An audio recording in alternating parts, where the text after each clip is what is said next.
Hello, everyone. Welcome to today's webinar. This is a really exciting one. I'm so excited to be on this webinar. The webinar is all about gamification, and it's how Kensington achieved 1,000% plus ROI. Actually, it was higher than 1,000%, but we didn't want to go too high in case it was unbelievable. But how Kensington achieved 1,000+ percent ROI with gamification, and it was a really interesting form of gamification that we'll actually give a demo of that during the webinar. So please, guys, this is about 40 minutes. There will be Q&A as we go through the session, so please post questions in the chat as we go through this, because we'd love to kind of fuel the direction based on your questions. But otherwise, we have a number of questions I'm going to fire at these guys. So anyway, let me just introduce the panel today. We're really pleased to have Tayler Blanc from Kensington and Andrew Phelps. That's right, Andrew Phelps from Incentive Pilot. Would you guys just want to start off just by introducing yourself? Tayler, if we could start with you. Yeah, absolutely. So as I was just introduced, Tayler Blanc from Kensington. I am our senior manager for channel marketing for North America. So I would say 70% of my life is partner portal and partner engagement in the portal. And so I'm really pleased to be here today and show everyone what I did with Andrew, because it's pretty amazing. Great. And I'm Andrew Phelps. I'm co-founder and CEO of Incentive Pilot. We do partner engagement with gamification and incentives. Thank you, guys. Really great to have you on board this evening. So let me just set the scene in terms of like why we're having this conversation. Obviously, any partner program is only as successful as the level of engagement that the partners have with the partner program, right? Especially if you have a PRM platform like Allbounds, how you use that platform and how engaged you are with that platform is vital to the success of the program and the partners using that platform. And gamification and driving incentives for partners to use the portal is really, really important. And we see customers across the board using a variety of different ways to engage partners and some, oftentimes really successful commercial benefit on both sides by doing that. But I must admit, when I came across what Tayler had done at Kensington and looked at some of the numbers that those guys were kind enough to share with us, I was quite stunned at how effective the method of gamification and incentives those guys have with Incentive Pilot, and how that is directly correlating to commercial value on both sides.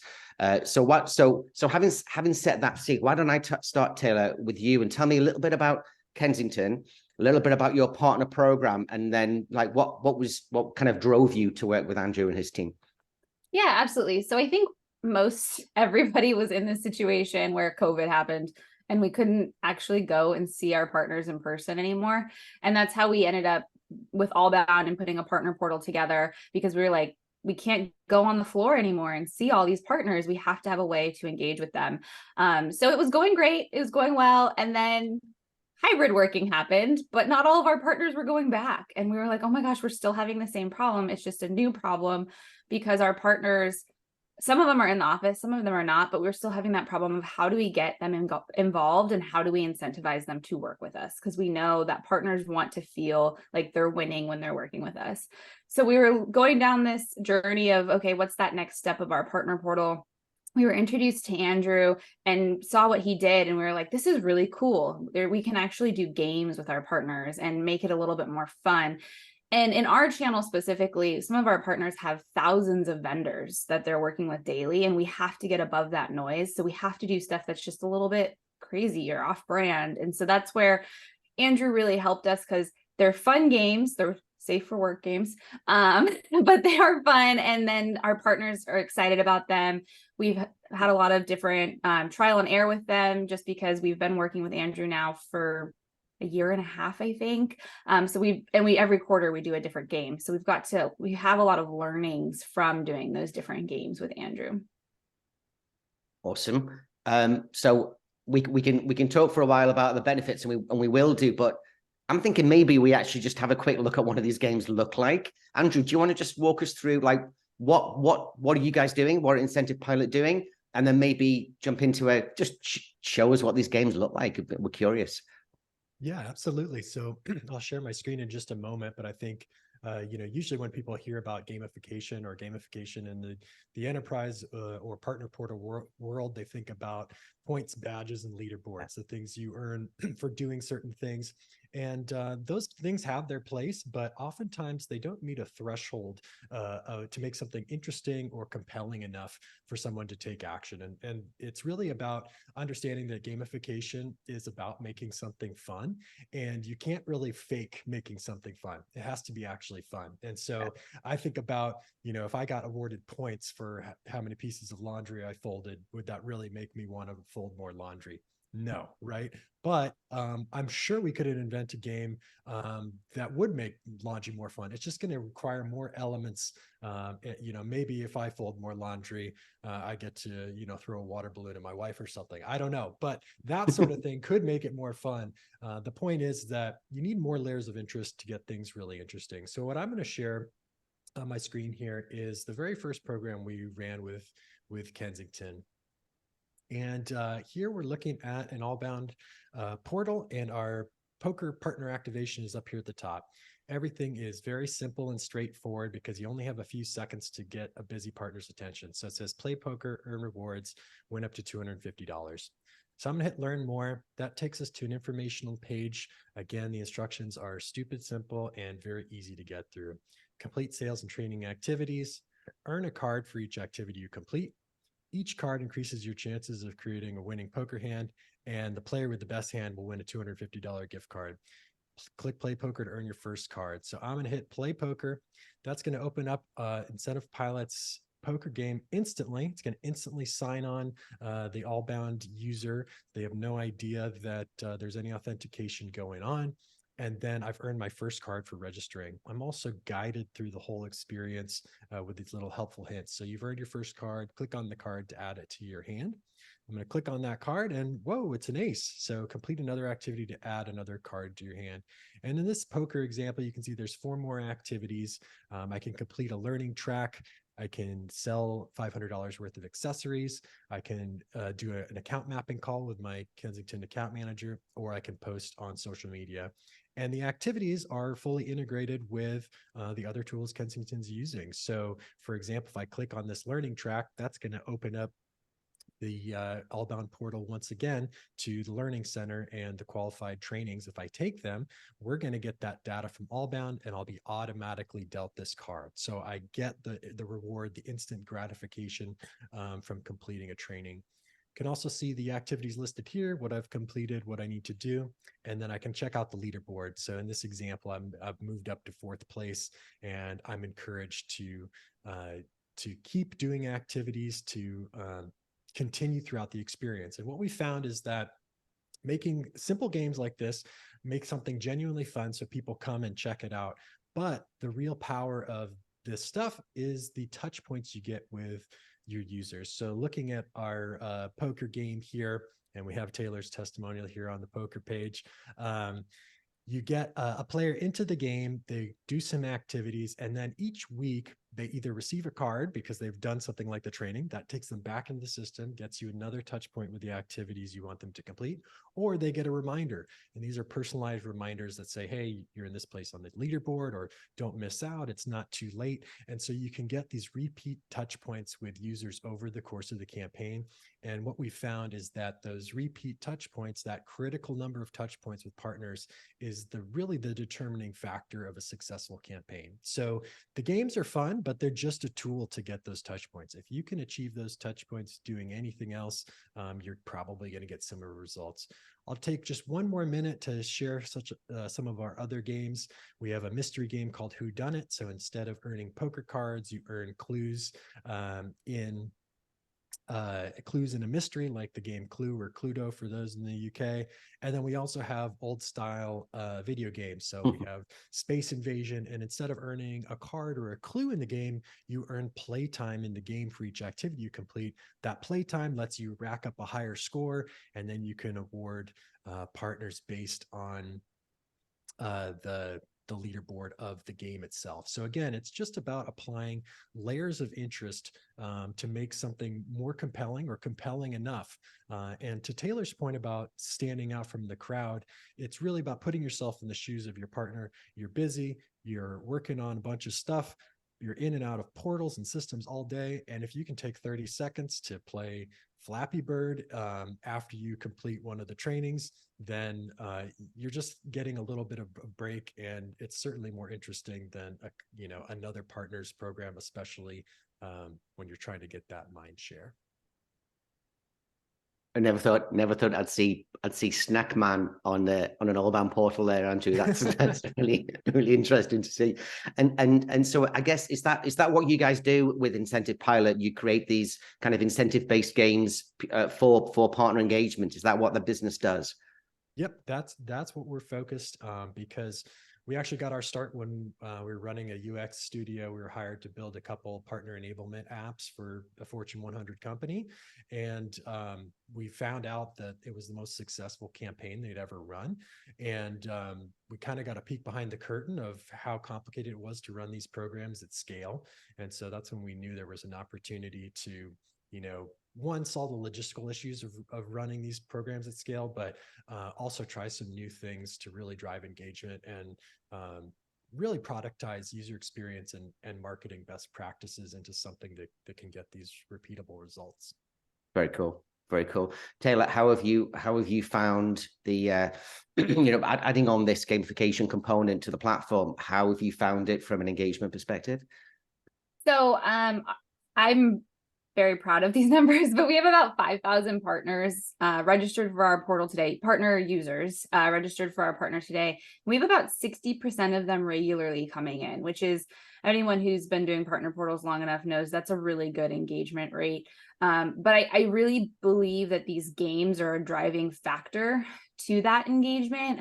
We constantly are having that conversation of, is this really doing anything? Or if we were to turn it off, would it just stay? And by chance, we had that happen this year where we had to turn it off for a quarter and our engagement dropped over 50%. So we definitely saw that this game was driving people to come in. And it's not even a matter of getting people to play the game. I think it's just the wow factor of the game too. Gets people to click and they come in and then they go look at your learning tracks, or they go look at your resources, or they go look at what other incentives you have going on.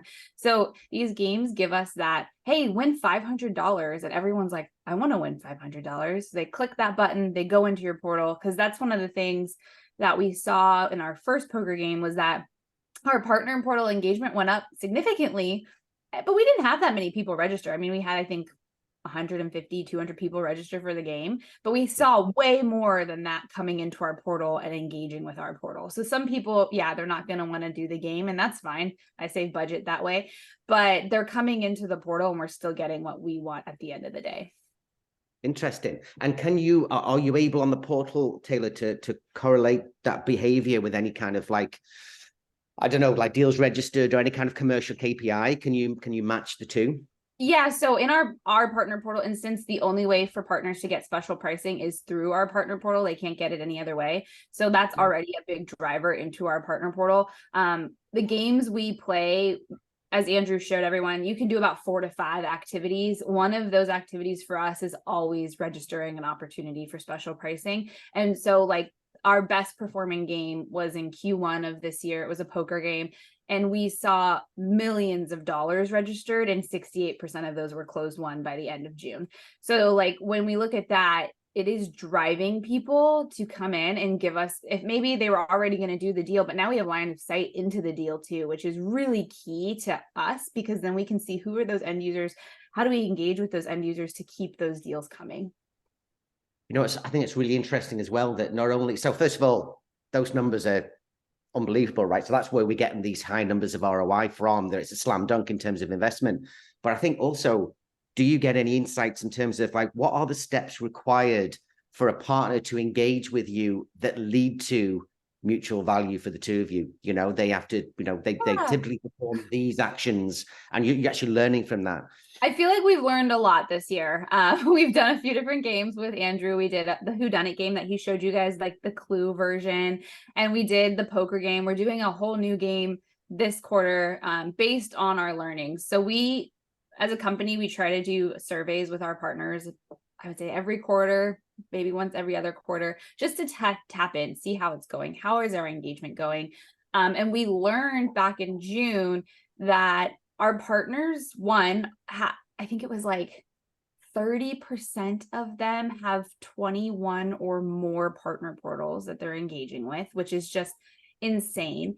And I think it was like 60% of them have 18 to 21 partner portals. So when you look at that, majority of your channel has tons of partner portals. So you're trying to get them to use yours, but they have tens of other ones that they're trying to use. But then they also shared with us that, like, in the past, we were doing these kind of more raffle style games where, hey, complete all these poker activities for a chance to win $250, but it wasn't guaranteed. And our partners expressed that they didn't like that. They're like, wait, where's the consolation prize? I did all of these things for you and you didn't give me anything. So we found that the type of partners we were trying to engage with, which was these enterprise level partners, they weren't engaging as much as our smaller to medium-sized business partners, because the enterprise level partners were like, well, I'm not going to get anything.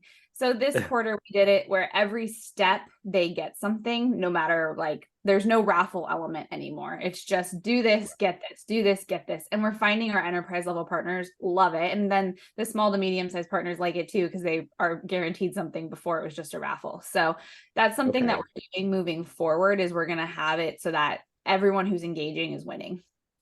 Okay, very cool, very cool. Andrew, just back to you for a sec then. So I think this is it's interesting how you guys came up with this concept, right? Because gamification is definitely a kind of a hot topic right now. A lot of people are talking about it, especially when you got these kind of numbers that we're seeing from a commercial perspective. From the other clients you're working with, are you seeing similar kind of results? Is Kensington kind of a one-off? Is it because of Tayler's focus on making this, you know, an important part of the partner's life, or is it, you know, are you seeing this across the board? Yeah, I mean, we see the success is repeated with all of our customers. The ROI is usually at least 10x. You know, there's been a couple of campaigns that haven't performed that well, but every single one has been profitable. So that we've learned a lot too. It depends on the different partners you have. And to Tayler's point, certain partners are used to being paid for everything they do. So it's important to understand that if those are the partners you're aimed at. For other types of partners, all of our data show that you don't have to pay for everything. And really the most important thing is getting those critical touch points that I mentioned earlier. We've run campaigns with huge reward budgets and campaigns with tiny reward budgets, and seen similar engagement results. So I think there's a lot of different factors. One of the biggest things is keeping things fresh and novel. You don't want to do the same thing over and over and over. People are getting used to it. So just like what you have the wow factor of the game, well, we get used to pretty much everything as human beings. So you got to switch it up and do things differently, and have a variety of things you're doing to keep people engaged, because it's always got to be fresh. Again, it just comes back to marketing best practices. Yeah. And have you found that one particular game has been more successful than others, or one type of game is more successful than others? No, the data show that they're all pretty effective because they're built on the same architecture of getting those touch points, but we get, you know, great qualitative feedback on all of them. And I think it's just a personal preference of, oh, I really love this, or I like that.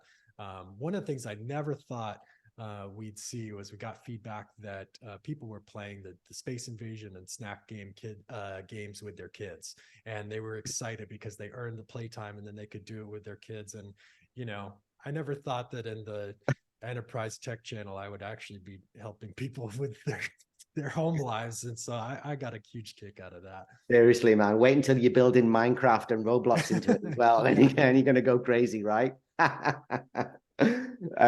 Tayler, just back to you in terms of the the decision to add gamification to the program. What led you to that? You know, were you not seeing the engagement that you wanted to see? I guess what led you to kind of interacting with Incentive Pilot to go forward with this? Yeah, so I think we were definitely still seeing the engagement we wanted to see. We were happy with it. But kind of to Andrew's point, with your program, you want to keep it fresh. And we think we were kind of getting to that point of we had our partner program, our partner portal for about 2 years.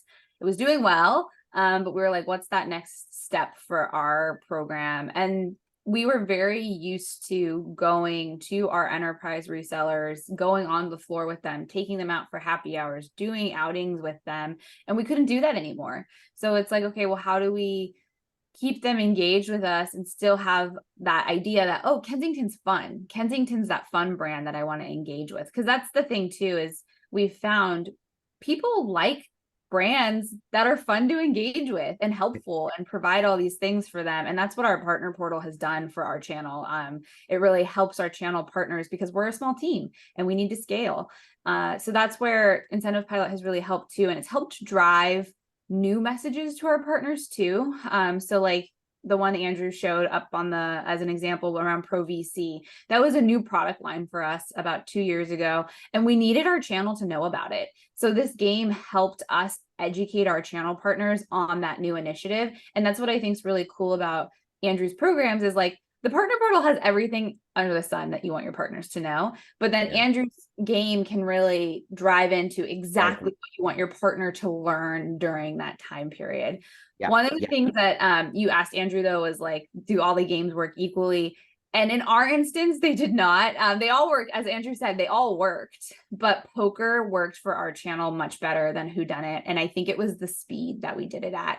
So we did whodunit on a month. You had a month to finish all of the 5 different activities, and poker, you had a week or 2 weeks. And so we found that speed of the program worked much better for our channel. And I think it was really just more from a top of mind standpoint that whodunit, they start it and then they're like, they would forget about it. And then the end of the month came along and they were like, oh no, I don't have time to finish it. Versus poker, we did quicker, easier actions.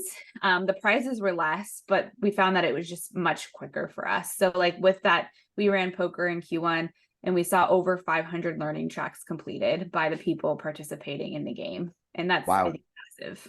And would you say that 500, is that more than, like, is there a delta? Can you attribute that to the game, or at least a proportion of that? Yeah, I think you can definitely contribute to the game because you're having people come into the portal versus those people might not come into the portal normally. So like when we look at our engagement for that time period, like normally we have about 1,500 to 2,000 learning tracks completed in a quarter. When we don't, that's if we have a contest going. If we don't have a contest going, like we did happen to have in Q2 of this year, it dropped to 700 learning tracks completed. That's so a when huge... you see that, it's massive. Like you're generating almost 1,000 people doing learning tracks. Granted, as I said though, only 500 were tied to the game. So it's kind of interesting that we're seeing maybe we don't have all those people in the game, but people are coming in and engaging with us more. And I think the game is driving people to come into the portal and figure out what's going on. Like, well, that's interesting. I do want to ask you about that kind of this residual effect that can have. But I just want to, while I remember this question, in terms of, when you first implemented Incentive Pilot, did you market this to your partners? Did you let them know what was going on so they could come in, or was it word of mouth? I mean, how did you spread the word about the game?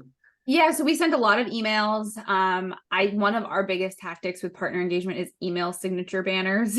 So like, I know I see them sometimes in emails, but I feel like it's a very underutilized tool. Email signature banners do wonders because it's giving you that marketing call to action in a generic email to your partner. Maybe it's a sales question that they had and then it's there and they're like, oh, what's that? So that was another one. And then we marketed it on LinkedIn. So we try to do we do partner focused LinkedIn posts I think we do about 5 every month. But then really it is word of mouth. It's like our internal team will have those virtual in-person lunch and learns, and they're saying, hey, go to the partner portal and go register for this. And that's a huge part of it. And then too, I've seen our partners tell their colleagues about it, and then you see colleagues Right. get it because Right. it's fun. So that's the piece, is you want to make sure that your partners are enjoying it because they're going to go tell their colleagues about it. Yeah. Yeah, absolutely. And it's the kind of thing where you would want to go and tell someone about it because it's so novel and you're having fun, you know, like playing a game with your kid. I mean, you're going to talk to people about that, you know? So I've got, Andrew, got a question here from Robert. How do you ideate on the best types of games to build for the platform? So, you know, how did you come up with poker or, you know, Pac-Man, or like, did you work with the partners, with your customers? Like, how did that happen? A little bit of everything. So the Okay. poker idea, we did I think a 10 or 15 episode podcast called Sales Games a couple of years ago. I interviewed sales managers and learned about their favorite games to get people riled up on the sales floor. And sales poker came from one of those interviews. One of the reasons that poker is so fun is that there's a great tension between performance and luck, right? You do something, you get a card. You have no idea what card it's going to be, right? And so that tension creates that conversation at partner organizations, because it's like, I've done 4 activities, but you're higher on the leaderboard than me, you know? And there's that tension that adds a lot of interest. And so that's one of the examples. You know, the video games came from the idea of, what are people looking at work? Well, they might be playing on their phone, right? So Yeah. can Yeah. we emulate simple games that we know are popular or fun to kind of like, build that interest into the campaigns? I think our guiding light is that it has to be interesting enough to be compelling, but it has Right. to be simple enough that you understand it almost instantly, right? Because Right. just like having so much functionality in Allbound could be overwhelming, having just slightly too much to figure out about a game is going to be a friction point as well. And so we're always Yeah. thinking about how can it be as simple as possible, but may be interesting as well, right? And that's where points and leaderboards are simple, but they're not necessarily compelling enough. And so what can you do that's Yeah. as simple that is more compelling? Well, I mean, it sounds like you got that balance. You've got that balance pretty right there, I would say. Tayler, just a question for you on, did you receive any kind of qualitative feedback from the partners? So I know we've talked about correlation of numbers on the platform, but like, I assume, like, did the partners genuinely enjoy this? Yeah, so that's one of the things I love about my role, is I actually am very close with quite a few of our partner reps out there. So I can just email them and be like, hey, how's it going? Doing a pulse check here. And we've heard from our partners that they really do like it. And that's one of the nice things though, too, is that they're also our partners are not quiet when they don't like something, Yeah. which helps me. I actually prefer it that way. So like, we're actually doing this one right now, and it's tied to one product category, and our partners were like, well, I can't sell that product category, so I can't do your game. And we hadn't even thought about that. So now, as we're going into the new year, we're going to try to make it a little bit more general. But our partners are really enjoying it. When they do have a problem, it's usually because I've made it too complicated. Andrew's always trying to like keep it simple, and I feel like I just overcomplicate it naturally. And that's when we see that there's issues, because it's like the steps are too much. But Yeah. one of the things that I think is really cool too, is Andrew kind of mentioned on the poker piece, with the grouping in Allbound, you can do that in Incentive Pilot. So let's say you want one company, maybe you have a really large reseller, you can put them in their own poker game. So they could see like, oh, hey, Joe Schmo over here is beating me. And then they kind of like brings that competition into it, which is really fun. That's brilliant. That's really good. I just want to talk about, I'm curious about this kind of residual effect, Tayler, as well. So you did hit on it before, but you did mention as well that when you stopped doing the games, that you had a kind of a decrease in that, and there's those correlated results. Is this something that, it's not something that, you kind of like use the games to get partners familiar with the portal, and then the partners will just continue to come back? Is there a portion of partners that come back regardless of whether there's a game there or not? Like, what I guess I'm trying to understand is there a residual effect from the incentives of the game? I would say that about 10% of those people who are coming in regularly are just coming in regularly because they enjoy your partner portal. And I think that goes into brand loyalty and brand awareness. But then you really think about the rest of your partners. And as I said, there's so many vendors out there constantly asking for their attention. I just remember my first floor day at one of our larger resellers, and I had 30 seconds to tell them 5 things. And it was like they were only going to remember one of them. But it's the same thing with your partner portal. So like these games really do, I think it just brings that wow factor of, oh, what is that? What's going on? And it's really easy to click a URL, right? So they just click the link, they go and check it out. And then maybe they'll decide they don't want to register, and that's fine. Maybe it's a little bit too much for them to, but at that very moment, now they're in your portal and they can see on your dashboard, like what else is going on. So we've really designed our portal to be that one-stop shop for our partners. So we have interactive battle cards and things like that, because we know that's also important to our partners. So when they get in there, like the incentive pilot piece really just drives them into the portal. And then we have all the other things that are really important that keep them in there. But the incentive pilot just reminds them and keeps bringing them back, because it's something that other partners in our channel are not doing. So that's okay. So that's really interesting in terms of, kind of incorporating gamification into your incentives program is something that really should be like almost like a permanent thing. Obviously, you change it up and you change the method of incentivization, but like keep it there, because to your point, Tayler, you're competing with so many other portals out there that if you have a reputation of the fun portal to go to, and you have this competitive kind of aspect to it as well, then they come back. They generate value for Kensington. Kensington's generating value for the partner. Everyone kind of wins, and you have fun in the meantime as well. It's like, no, it's not a bad situation, and just keep it going. Just keep it in there. Exactly. Just keep it going. And the thing too is that partners want to feel appreciated and rewarded accordingly. So like if you're asking them to go post on social media for you, you better reward them because they're doing something for you. I think about like, just put yourself in that position. Would you go and do something without a reward? Probably not, because it's not worth your time. Time is money. So you have to make sure that your partners feel like they're being rewarded for those actions that you want them to have. And then one of the things too that we are really careful about is like the budget aspect. Raffles are great if you want to stick to a set budget, but that kind of limits the whole giving something for every action, because you don't know if you're going to have 100 partners or 500 partners do it all.